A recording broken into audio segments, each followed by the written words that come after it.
Hello guys, Dr. Periodic Table there, and today it's been around 6 months since the last 5 units I await the most video. All the units in this video have been released, so I wanted to make a new one. Disclaimer, the units I await the most aren't necessarily the most powerful, I just think they are the most interesting ones. So without further ado, let's start. Number 5.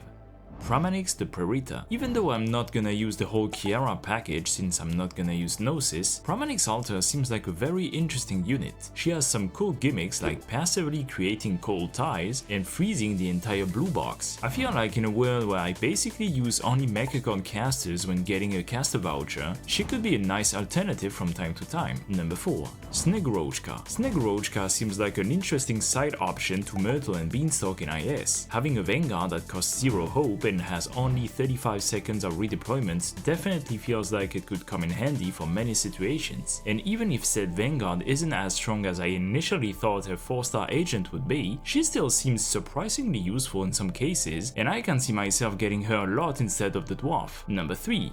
Mantra. Mantra is the next 6-star to be released on Global, and the new primal caster after Nymph will certainly feel fresh to me. Yes, I know we also have Blaze Alter, but since I don't use you, she's always been pretty lackluster, whereas Mantra doesn't require Tragodia as much, particularly when deciding to use her with S2 or even S1, that is to say, an offensive regen skill so playable without Shadow. Is it the most optimal setup with her? Probably not. Does it seem fun? Definitely. Number 2.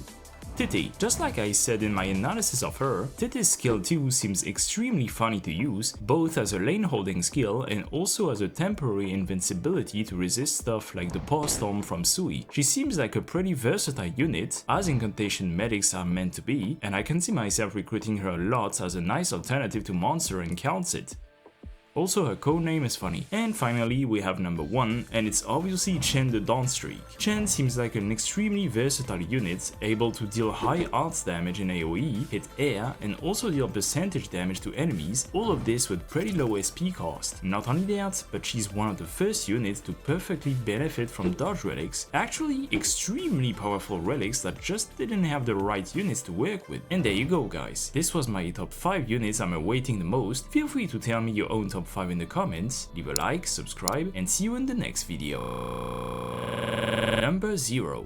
Irene. Yes, Irene is of course already released, but I think she deserves to be mentioned there for her future alpha module. A minus 60% redeployment cooldown and free deployment when using a fast redeploy or any other unit seems very fun to use, and I can't wait to rediscover this unit almost 4 years later.